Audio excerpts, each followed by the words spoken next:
I'm showing for the back with the boiler. Tonight's gonna be a movie. It's gonna be like a 15-minute movie, and then we get kicked out. Yeah, what is it? So? Do you just have to end it if you get kicked out? What'd you say? Do you just have to end it if you get kicked out? If I get kicked out, I'm not gonna object. Okay. Because I don't want to actually get in trouble, and I feel like if they just were like, "Hey, stop," you probably won't. If an RA comes down, or if some janitor comes down, they're like, "Hey, you can't do. You can't do that here." I'll be like, "You'll just end this chat." I'll end it, or I'll be like, "So do you need me to just turn it down, or do you need me to go?" I might say that. And then if they say go, you'll say go, I'll go. Because I've sat in this laundry room for like the last 2 times I did laundry, I sat in there the entire time. And nobody worked. And we got 10 more minutes. Please finish this off, and then everybody will go home happy, and we'll leave and get up. Oh, it's like empty. I don't know.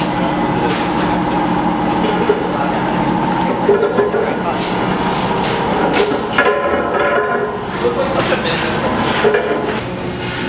Where do you have this? Just where this was. Like, just swap them. Yeah, we're just swapping.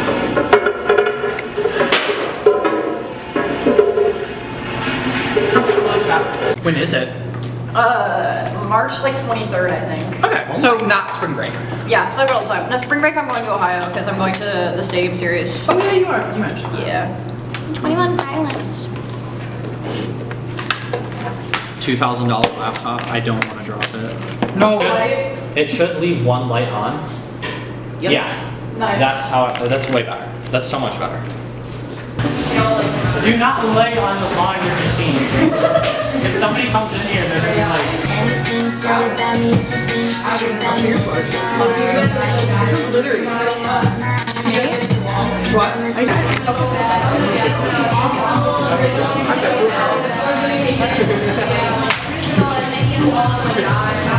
Not report. I need to start. Oh, I was just saying that I'll be interviewing next week.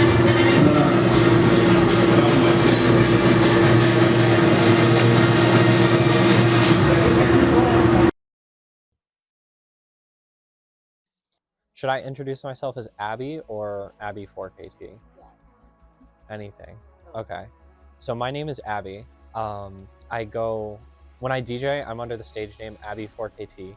I'm a games and interactive media major here at MSU, and I started DJing last October. I bought my board used, and the thing that prompted me to start DJing is I came to MSU, and on my second day here, I went to a party, and there were 3 or 4 DJs that were playing, and I just had such a good time, and I wanted to be the one up on the stage, because I just want to stand in front of a crowd and look cool and play music and everybody dances to the music, because I feel like that's sort of the dream, you know? That's super fun to me. So I got a board, I got it used. It was about $300 retail, but I got it used for $200, and then I just started practicing on it nonstop. What I'm gonna do now is I'm just gonna run through a basic transition between 2 techno songs. So how I'm gonna do that is I'm just gonna click the play button on this track that's loaded into the left channel. All of the buttons on the left side of the board control stuff associated with the track loaded to that side of the board. Currently we have a track called Brain Dump in there, so I'm just going to click the play button and it'll start to play that song. Of course this is a techno track, so it's pretty repetitive, but already since we started playing it, we need to figure out what we're going to do next. So normally what I would do is I might have a song picked out if I'm using a pre-organized set list. In this case I do. So I'd load that track, that new track, into the right channel of the board. And the next thing I need to do is I need to make sure that the tempo of the 2 tracks is matched with one another. So the tempo of the song on the left channel right now is 137.5 BPM. So what we're going to do is we're going to use the tempo slider, which is here on the left side, but you might not be able to see it on the right side. And we're just going to move that tempo until it's matching the track that's currently playing. So we got it matched now. So the next thing that I'm going to do is I'm just going to turn the volume of the channel that I'm mixing into all the way down. And set a loop for the first few bars of the song that we're going to mix into. So I set a loop for the first 8 bars. So whenever I hit play on this deck, it's going to loop through those first 8 bars. And what I did there, I just started playing the track. And we can't hear it right now because we have the volume fader all the way down on that channel.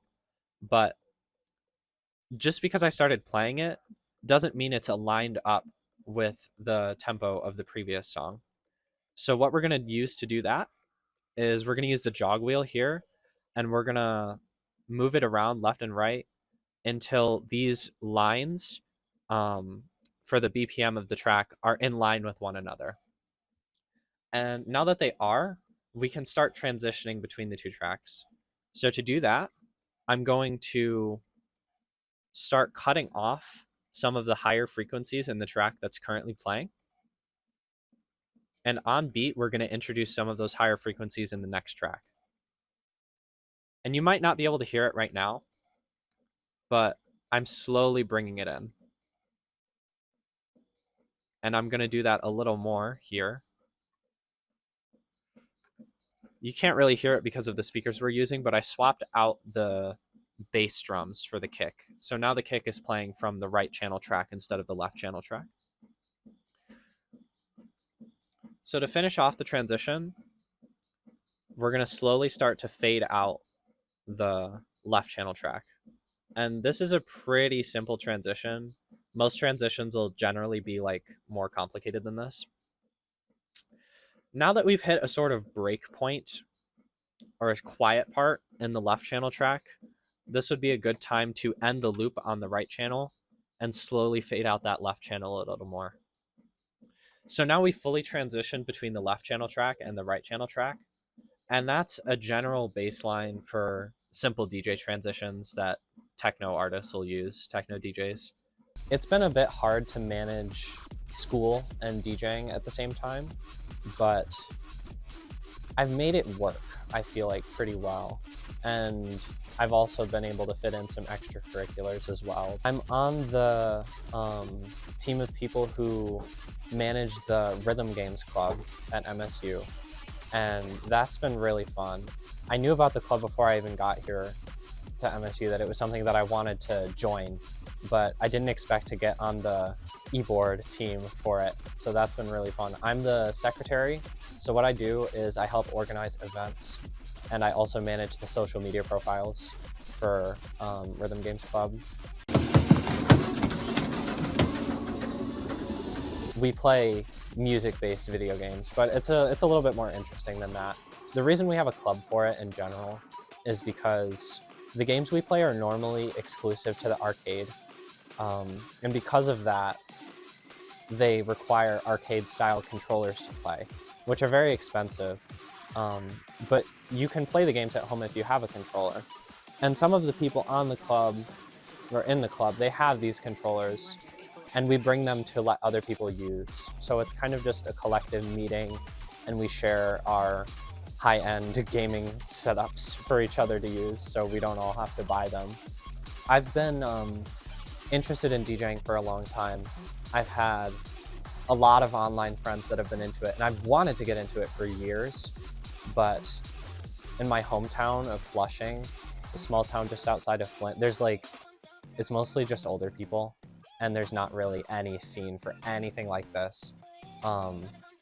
But so I didn't want to put money into it to not really have anybody to play to, but when I moved here, I saw there was a scene for it, so I just immediately jumped on it and started it. The Lansing scene is like everything I ever dreamed of when I was living in the small town. I feel like there's definitely a couple smaller scenes within the bigger Lansing scene.